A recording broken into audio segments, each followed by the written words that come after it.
Jordan Peterson on Where Science Meets Religion, a 3-minute, 12-second video I'll leave in the comments. You can listen and watch for yourself. We're going to go through it. He talks about Sam Harris again. He confuses things. Let's see. I've listened to this, so let's see how he does. Jordan Peterson on, quote, Where Science Meets Religion, which is nowhere, by the way, which we all know. If any of you, and maybe this is completely irrelevant, I don't know if any of you listened to my argument with Sam Harris, but Sam Harris is a scientific realist, and I was trying to make, at least in part, a Piagetian point, but he was... A scientific realist. Why are you using the word realist? A scientist. A scientist. You load up. It's so obvious. How are you not a realist? And then he brings his buddy Piaget, who I read about on Wikipedia. He's got a hell of an entry. He's some educator. He won't discuss people's points at length, but he discusses some obscure educator who died 30 years ago. Like we're supposed to know exactly what he thinks about everything. Let's go. Having none of that, that's for sure. But Piaget makes the point, and so I'm going to let him speak in some sense as we proceed through this, and well, you'll see why he does what he does. So, if all knowledge is always in a state of development and consists in proceeding from one state to a more complete and efficient one, so that implies a hierarchy of states, right? That you move from one knowledge structure to the next one, which includes the previous one and is better. And it's better because it covers more territory. That's how you know it's better. It does the same thing the old tool does, plus some additional things. He's boring us by telling us Newtonian physics isn't going anywhere, right? In a million years, if we're still here doing science, E equals mc squared will still be true, and so on. In other words, scientific enterprises, like many, if not all, human enterprises, build on their foundations and improve over time. That was not the issue Sam had with you, Dr. Peterson, if you have a PhD, at all. You said facts, not knowledge. There's a difference between facts and knowledge. Of course we build on knowledge. You're going to tell me that Sam Harris would disagree with the statement you're reading from Piaget about our ever-improving book of knowledge? I mean, it's called Wikipedia right now. Absurd. That was not the disagreement. The disagreement was you said facts are not independent of humanity, right? The speed of light is not independent of humanity. It's based on humanity's utility of it or something weird like that. Not knowledge. That's different. So it's a definition of better. It's a good thing to have a definition of better and worse. It's a good thing to have a definition of better and worse, people. If all knowledge is always in a state of development and consists in proceeding from one state to a more complete and efficient one, evidently it is a question of knowing this development and analyzing it with the greatest possible accuracy. Yeah. Which is scientific accuracy, you mean? What would Sam Harris disagree with that? Stop mentioning Sam Harris. Something I happen to agree with, but that's partly because I read Piaget and I think I understand what he meant, and he's quite the thinker, and so I'm going to see if I can clue you in a little bit about this, because it's exceedingly complex, and it's exceedingly complex. How come when I listen to cosmologists discuss the fate of the universe or the birth of the universe or quantum mechanics, which I don't understand, how come they never say that? Okay. Why is it so complicated? What are you talking about? What's so complicated? I've heard people talk about the CERN particle accelerator in Switzerland that should have been built in the US, and it made sense to me. So why are you telling people it's too complicated? That is a sign that you don't want to tell us for some reason. I'm sorry. This is what I see. 35 years of watching people like you. Most of the time when people talk about Piaget, they just talk about his surface experiments. They don't talk about what he was actually up to. And what he was up to was, well, he was trying to figure out how people represent the world and learn. And it's not only that, you know, this is another thing people don't know about Piaget, is that he was trying to reconcile the chasm between science and values. That's what... I'm going to look into that. I wonder if he was looking into science. He was an educator of children. I'm no expert. I read Wikipedia once, and I didn't read the whole thing, okay? Drove him through his entire intellectual life. He was attempting to bridge the gap between science and religion. That's another way of thinking about it. And that was explicit. He knew that. That's why he did everything he did. And so the thing that's so cool about Piaget... So the reason it wasn't his experiments, those surface experiments, that science, that made him such an amazing educator, which apparently he was. Very influential. And what I read that he talked about was not controversial sounding at all. It sounded really sensible. I mean, I have a child. I'm just saying, I didn't see what he's talking about, but I'm no expert here. But then he says, actually, you know, what was really going on was he was trying to bridge the gap between science and religion. First of all, science and values is not the same thing as science and religion. Not for me, anyway. So he says he tried to bridge the gap between science and values. It's 9 o'clock. And then science and religion, which is the same thing. No, it isn't. Not in my world, it isn't. And I would argue nobody's, because everybody self-edits the books, unless you're doing some really heinous stuff out there. So, again, he mentions Harris. He claims that Harris is a scientific realist, as if there's scientific unrealists in the world. Well, we may have one here. Then he quotes an educator about the accumulation of human knowledge, which nobody would disagree with. And then he acts like he disagrees because he's giving him so much credit as being this incredible researcher on education of children and so on. I mean, there's no reason to mention Sam Harris here, dude. That was facts, not knowledge. Knowledge, in your world, the definition for facts, you should switch to knowledge. At least that certainly could make sense. The knowledge to create nukes is maybe knowledge we never would have chosen to have. That kind of thing. It doesn't change facts in the universe, in a causal universe. I think, is that he actually started to provide what you might think about as a rational basis for morality. It's not exactly rational, that's the thing, because it's rational belief, like scientific realism, has a certain set of presuppositions that... Look how he plays both sides. It's a totally rational thing, but not totally rational. All right, well, what is it then? Then it's irrational? Okay. I mean, now he's going to deprecate science because science has axioms. At its core. And Piaget doesn't use those presuppositions to solve the problem.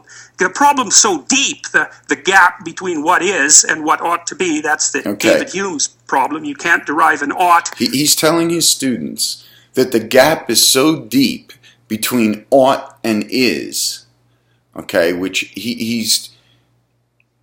You could say he's not changing the argument. I'll say he's not changing the argument by bringing up Hume from ought to an is. That's fine. That does make sense. Okay. But I have to listen to what he just said. Again. Use those presuppositions to solve the problem. The problem's so deep, the gap between what is and what ought to be, that's the David Hume's problem. You can't derive an ought from an is. Just because you know a bunch of things doesn't give you an unerring guide to know what to do about those things. That's a fair... He explained that correctly. But he just said his hero Piaget, whose surface science wasn't really what he was up to, and that he threw out science with its presuppositions, because the problem, the ought distinction, no matter how much science we accumulate, no matter how many facts about the physical universe we accumulate, it still won't help us decide what to do, what we ought to do. And that he threw all of that out because the problem is so deep. So what are you using to solve the problem? The New Testament? There's a gap there. And Harris and people like him say that gap is illusory, but most philosophers, including David Hume, including Piaget, these are heavy-duty people, including Heidegger, would disagree with that. They don't. That's a fact. Okay? That's a fact. He's absolutely right. I can't say about Heidegger, I don't know, but the others that he mentioned, definitely true. I think the conversation's a little larger than he's making it. Okay, and I could make that argument, maybe I should very quickly. Science, as you just mentioned, has presuppositions in it. Some of those presuppositions are things like intellectual honesty, repeatable, falsifiable experiments, no bottom draw syndrome, right? No, the least confirmation bias we possibly can. In other words, science, when science is working, is teasing out some fact about the physical universe, the universe we live in and we can measure. It doesn't have to be physical, okay? Gravity is not physical. It's caused by physical bodies, though, right? I mean, I'm talking about the universe and everything in it that we know about. So science does appeal to certain values that you have to adhere to. Now, he just said that his hero threw that stuff out because to get from is to ought, we need some other metric, we need some other tool. Sam Harris's thesis simply is, it's the scientific method that helps us get what we want. Okay? In other words, the UN publishes statistics about infant mortality and maternal mortality and education and general health and violent death and accidents and all these things, and they rate to live in the world, where someone lives in the world, how long they can expect to live if you live in the Congo or you live in Norway, and so on. That is using science to talk about the human condition.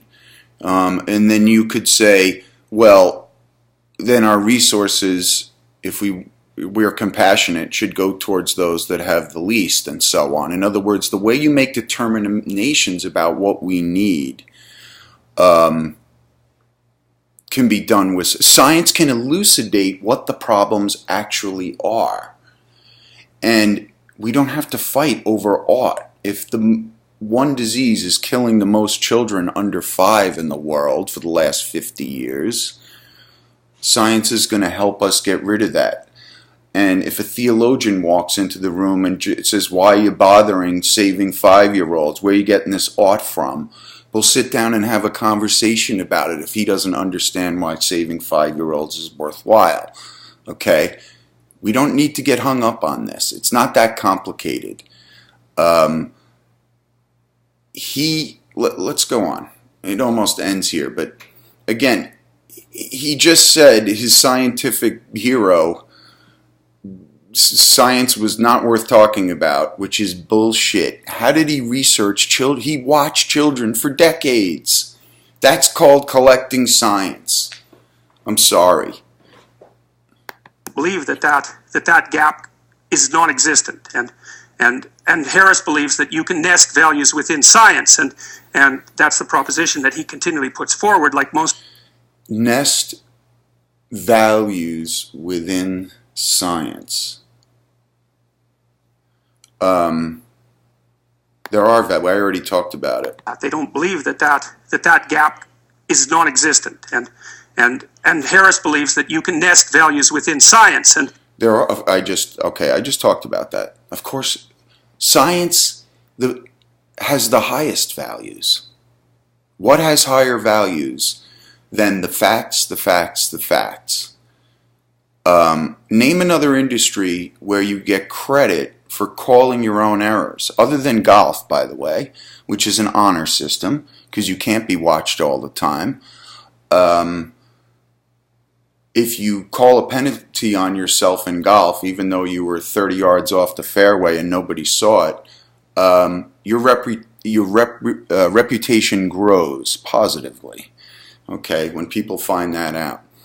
You want to talk about building character in this world. That's an example. Science is the same way. You get really embarrassed in science if you get stuff wrong and pretend to know anything. I mean, this is the absurdity of the rhetorical argument that I'm arrogant or Sam's Bulldog is arrogant when I'm simply quoting science that's been around for 500 years. I mean, that's not arrogance. Arrogance is saying things like, we have other tools that don't even exist to solve problems. That sounds arrogant to me. What other tools? Where? What? And that's the proposition that he continually puts forward, like most of the so-called new atheists. But not true. Not true. This is my opinion, but I don't think Dawkins was particularly persuaded by Harris's book, and you can pick up on that in the Oxford lecture. Sam's first time, I think, talking there. And Richard kind of took him down, or it may have been another interview, I forget which. But again, which is fine. Thing is, it's not a 1-minute argument. It's talking about using our growing body of knowledge to help tell us what we ought. Because we do have a lot of intuitions about ought that, by the way, can be explored with science. Just like your guy Piaget, when he was in those classrooms for decades, writing and thinking and interacting and talking with teachers and so on, collecting data. But it's a hell of a lot more difficult to do than you think, that's for sure. And so, anyway, so how is Piaget purporting to manage this? Well, one thing he does is, for Piaget, it's really important that you have a body. And that's one of the things that's very cool about his thinking. So you could think about him as an early exponent of embodied cognition. I'm going to give him the benefit of the doubt that you have a body. I'm hoping he didn't mean a physical body. Because if he's dragging this poor Piaget through the mud, it'll be really sad, at least from what I've seen of this guy. He quoted Piaget. It was banal. He brought up Sam Harris. He ultra-categorized him for some unknown reason. And then he said he didn't believe in the whole ought-is thing. Or that he did believe it. That you can't get an ought from an is. He mentioned correctly what Sam Harris' views are, but he did not explain the thesis all that well. I don't understand. This guy, you got to stop talking about Sam Harris, okay? Sam was embarrassed to talk to you. I mean, I re-listened to his cleanup after those, I guess after the first one maybe. I'll listen to after the second one. It was embarrassingly absurd, okay? And you know, the analogy is the Omar Aziz greatest podcast of all time, where Sam would not let Omar Aziz go by when he impugned what Sam's motives were about money and the book with Majid Nawaz.